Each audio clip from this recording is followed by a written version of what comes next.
In a world that seems increasingly shrouded in long shadows and hidden dangers, where the very air feels thick with the weight of uncertainty, where can a weary soul find a fortress that never crumbles under the relentless assault of time?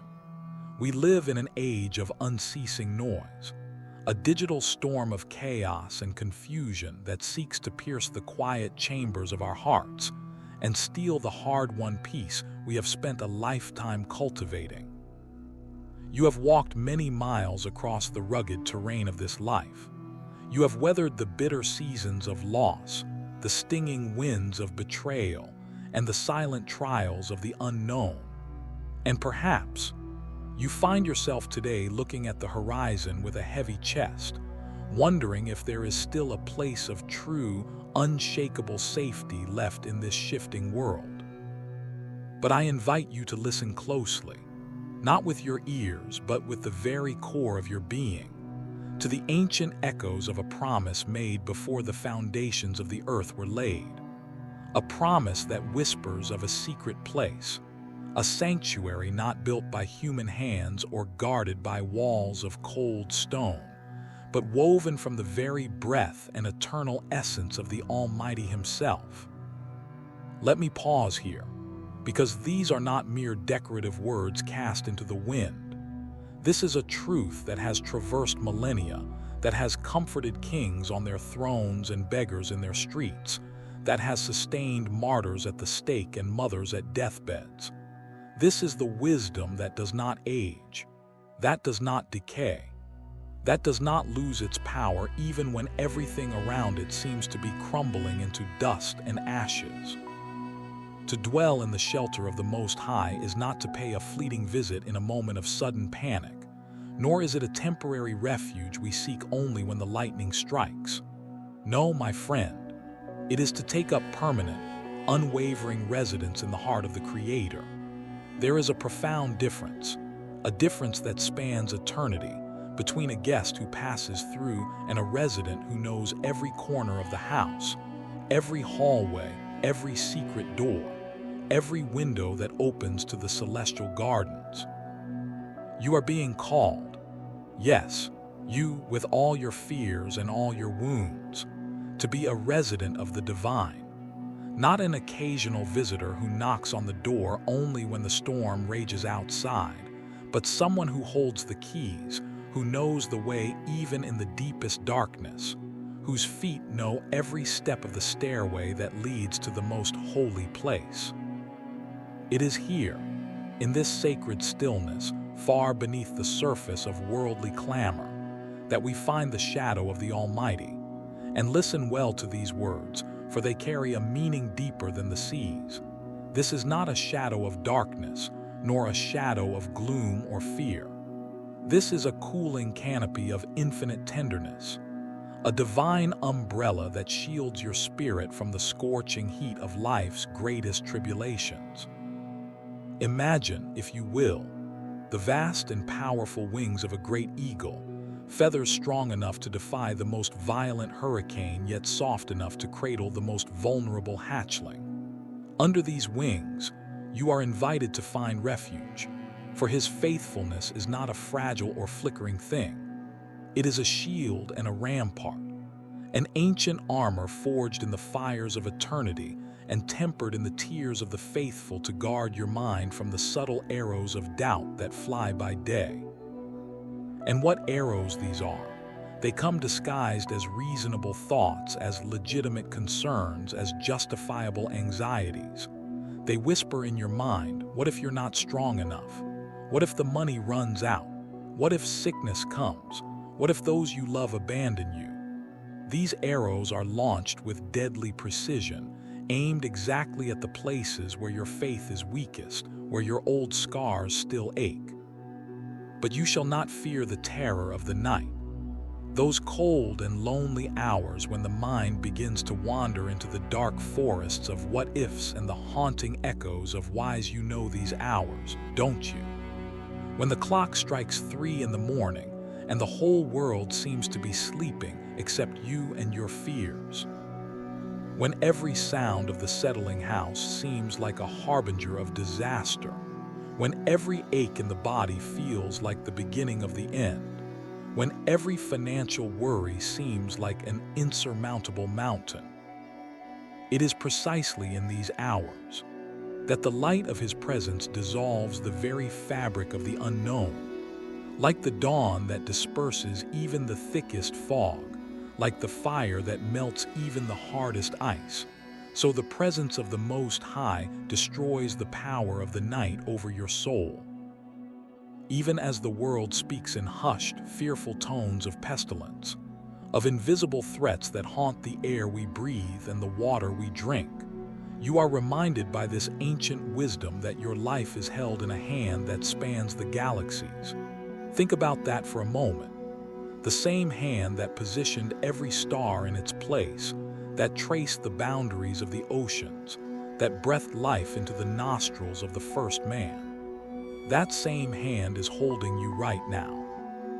1,000 may fall at your side, and 10,000 may stumble at your right hand, but there is a spiritual boundary drawn around the soul that truly trusts in the Most High. A boundary that no darkness, no matter how ancient or potent, can ever hope to cross. This doesn't mean you're immune to life's difficulties. It doesn't mean tears will never fall from your eyes or that your heart will never know pain. It means, rather, that there is a divine hedge, a supernatural protection, an angelic guard established over those who have made the Lord their dwelling place. This is the wisdom of the ages, the profound realization that has crossed generations and cultures, that our true security does not lie in the thickness of our bank accounts, though it is wise to be prudent with money. It does not lie in the strength of our physical bodies, though we should care well for the temple we've been given. It does not lie in the fleeting alliances of men, though relationships are precious and important. Our true security, our unshakable anchor, our firm rock, rests in the unchanging, unwavering, eternal character of the one who commanded the light to shine out of the primordial void. When all else fails, and eventually all else will fail, this foundation remains. When economies collapse, when governments fall, when even the sun and moon cease to shine, this truth will stand. You have seen the years pass. You have felt the weight of time upon your brow, and you know in your soul that the only things that truly last are those anchored in the divine. How many things did you chase in your youth that have now proven hollow? How many dreams that seemed so vital now seem trivial? How many worries that consumed you can you barely remember now? But God's faithfulness, that remains. Like a mountain that withstands the erosion of 1,000 storms, like a diamond that endures unimaginable pressures, so is the unwavering love of the Most High for those who seek Him. And hear this with wonder and reverence.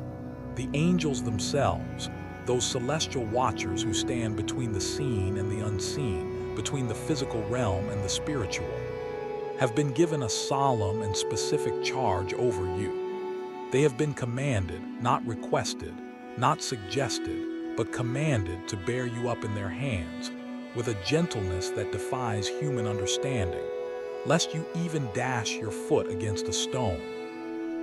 Think of the hidden battles that have been fought on your behalf while you slept, unaware of the cosmic conflict unfolding in dimensions beyond your perception.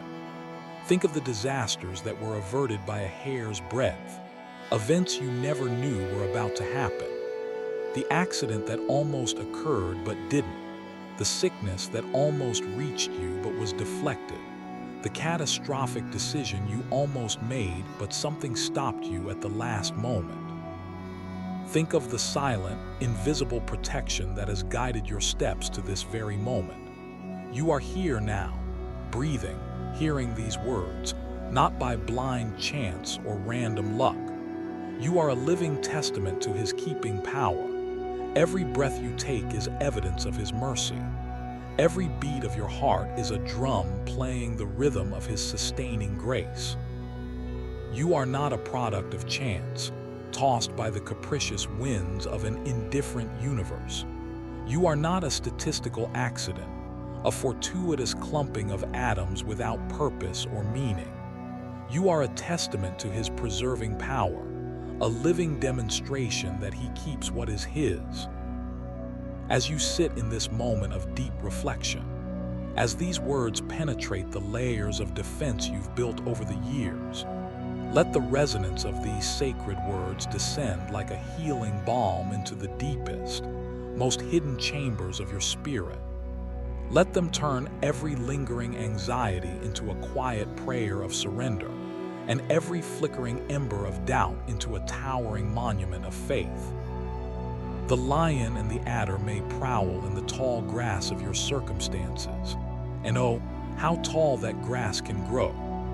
The young lion and the serpent may seek to strike at your heels with the venom of despair, whispering that you have no worth, that you've failed too many times, that it's too late to start over, that your best days are behind you. But you shall trample them underfoot, not by your own fading might, not by your own diminished power, but by the sovereign authority given to those who have set their deep love upon the Lord. This is an authority that transcends your natural abilities, a strength that doesn't come from muscle or intellect, but from the very presence of the eternal dwelling within you. He has promised, with a voice that shakes the heavens and calms the seas, with a voice that called worlds into existence and will one day fold them up like a scroll, that when you call, he will answer. Not maybe, not possibly, not if he has time, he will answer. And pay close attention to this because it's crucial. He does not say you will never see trouble. He doesn't promise a life without pain, without loss, without tears or hardship. Such a promise would be a lie, and God cannot lie. But he promises something infinitely better. He promises that he will be with you in trouble, not watching from afar, not sending mere messengers, but present. Emmanuel, God with us. He will deliver you, not necessarily according to your timeline or your preferences, but at the perfect moment when deliverance will produce the maximum good and the greatest glory. He will honor you, elevating you in ways you never imagined possible. And with the gift of long life, a life measured not just in years, but in the depth of grace, in the richness of experience, in the wisdom gained through walking with him. He will satisfy your soul. This satisfaction is not the shallow contentment that the world offers, that lasts only until the next crisis or disappointment. This is the deep, unshakable peace that comes from knowing you are exactly where you're supposed to be, fulfilling the very purpose for which you were created, held firmly in the palm of his hand. He will show you the magnificent fullness of his salvation, not just rescue from punishment, but the complete restoration of everything that was broken, the healing of every wound, the redemption of every waste, the transformation of all pain into purpose. This is your inheritance, a legacy that cannot be stolen by thieves, that cannot be destroyed by rust or moth, that cannot be lost in economic collapses or political revolutions. This is a legacy of peace that the world can neither give nor take away. It is yours because you belong to him, and he never gives up what is his. As the evening of life brings its own unique beauty and its own quiet reflections, and what beauty there is in those who have aged with grace, whose wrinkles tell stories of faith and perseverance, whose gray hair is a crown of glory. Know that the fortress remains standing. The storms of decades have not shaken it. The earthquakes of life have not cracked its foundations. The floods of adversity have not overwhelmed it. The gates are open, inviting you to enter more deeply, to rest more fully, to trust more completely. The shadow is waiting to cover you, not with the coldness of death, but with the warmth of eternal life, of infinite protection, of incomprehensible love. Rest now, dear traveler. Rest from your weary journeys. Rest from carrying burdens that were never yours to carry. Rest from trying to be strong enough, good enough, worthy enough on your own merits. For the watchman of Israel neither slumbers nor sleeps. He never closes his eyes, never lets down his guard, never becomes distracted or too tired to care for you. You are tucked away in the hollow of his hand, safe from the storm, secure in the silence, guarded in the peace that transcends all understanding. And in that place, in that sacred shelter, you can finally release the breath you've been holding. You can lower the shoulders that have been tense for so long. You can close your eyes knowing that the one who never sleeps is standing watch. If these words have brought a sense of stillness to your day and a renewed, ironclad strength to your spirit, I invite you to join our growing circle of wisdom by subscribing to this channel. Let us walk this path of ancient light and divine protection together, leaving a word of peace or a prayer of heartfelt gratitude in the comments below, so that we may strengthen one another in the grace that sustains us all. For together we are stronger, together we find encouragement, and together we bear witness to the unwavering goodness of the one who is our refuge and fortress, our God, in whom we trust. Amen.